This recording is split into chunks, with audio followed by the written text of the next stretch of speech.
Hello everyone, today I will show you how to add red color highlights to your PDF file using Wondershare PDF element. Open your PDF file with Wondershare PDF element.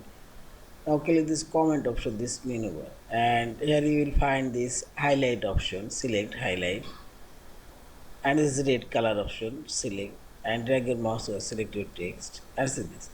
And this properties dialog box.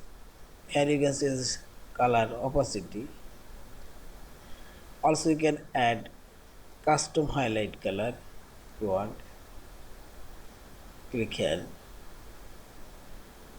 and select this more color option, and this is define custom color. You can add here any color you want and select OK and see this color now added and see this.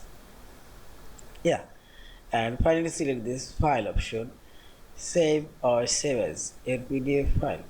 Thank you for watching. Please subscribe, like, share and comments.